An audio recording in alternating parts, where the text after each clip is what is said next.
Christmas is officially over.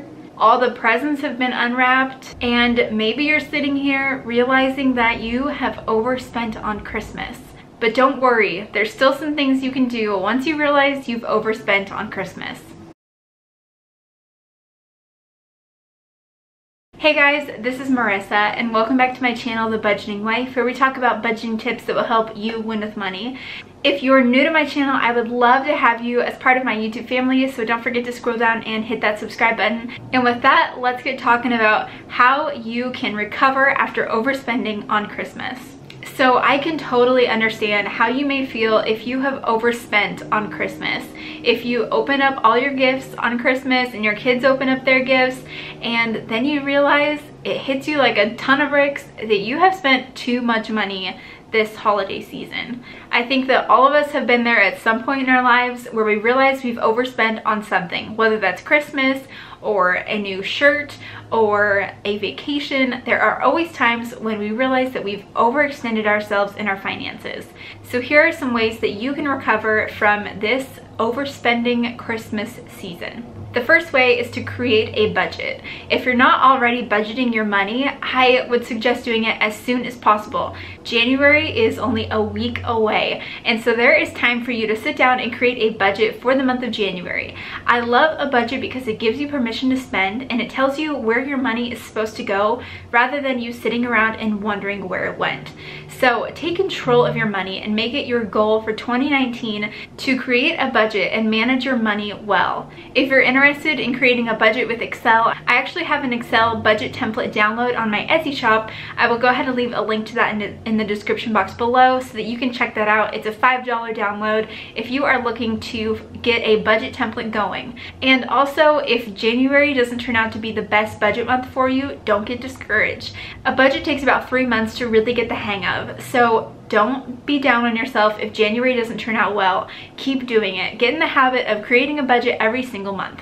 And then also make sure that you're tracking your expenses so that you know through the month where you've been spending your money. And always be reminded that a budget is not restrictive. It actually gives you the permission to spend.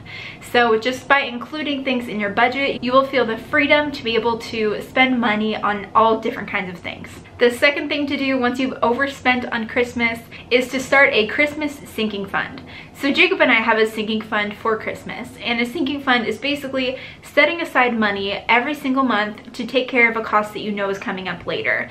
So Christmas is not an emergency. You know that every year that it's coming on December 25th. So for 2019, get ahead of the game and start saving for Christmas now. Even if that's just a little bit every single month, you'll have all the money set aside by December, so you won't have to worry about coming up with money to buy people gifts or even going into credit card debt to make it happen. So you determine how much you want in your sinking fund by adding up how much you plan to spend for Christmas for 2019. So take a look at what you spent for 2018 and maybe you went way overboard. And if you did, that's okay. Scale it back and come to a realistic amount that you should really be spending on Christmas. And then you take that total amount and divide it by 12, which is how many months you have until Christmas. And that seems a lot more doable to save every single month for, rather than having it be a huge expense in December or even going into credit card debt to make it happen. So Jacob and I have a Christmas sinking fund, and we're just putting about like $20 a month every month into our Christmas fund. And therefore by December, we won't have a huge expense for Christmas, but we'll already have the money set aside. So get planning already for Christmas 2019 so you don't make the mistake again of overspending on Christmas. The third thing you can do is see what you can take back or re-gift. So if your husband bought you that brand new Kate Spade purse and you really love it, but you know that you probably shouldn't have spent $300 on a purse as a family, then take it back. It may be hard, but believe me, that's going to be a lot easier than having the credit card debt to go along with buying the purse. So see what kinds of gifts that you were given that you can take back, especially if it was purchased as an entire household. For example, if your husband bought you something, then you could probably take that back a lot easier than telling your mom that you want her to take back your gift and give you the money for it. Don't do that. So just see what kinds of things are realistic that you can take back.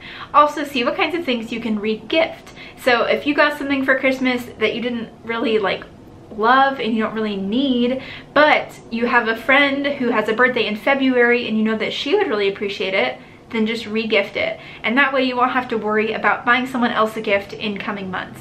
So plan ahead and see what kinds of things that you can either take back, which is hard, or you can re-gift, which is also hard, but again, both are a lot better options than having credit card debt. And the fourth thing to do is to remind yourself that you are never going to do this ever again. And so make the decision now that you will never go into credit card debt again, and especially at Christmas time, and that you have the power to control your money and tell it where to go. So use 2019, start the year off fresh, start planning this entire year, 1 year at a time, thinking through what you have coming up every single month and thinking through how much you plan to spend on Christmas. Remind yourself that you don't need to spend money for the sake of spending money, and instead come up with a realistic amount that you can spend on Christmas. Make 2019 the year of change for your finances and work on cutting those bad money habits. You have the power to change your family's finances, even if that's with something like Christmas spending. So start planning for Christmas 2019, thinking through all of these things, how much you're going to spend, how you're going to save for it, and look at trying to take care of what happened in 2018 by re-gifting, taking things back, or even taking on a side hustle for a quick season to pay off that credit card bill as soon as you possibly can. Believe me, again, these alternatives are so much better than carrying credit card debt. So I hope that you guys enjoyed this video and had some sort of encouragement that you can recover from overspending on Christmas. And now make 2019 the year that you can control your money and plan for all of your Christmas expenses. If you enjoyed this video, don't forget to give it a thumbs up, and also don't forget to subscribe to my channel if you are new. And with that, I will look forward to seeing you guys in my next video. Bye guys.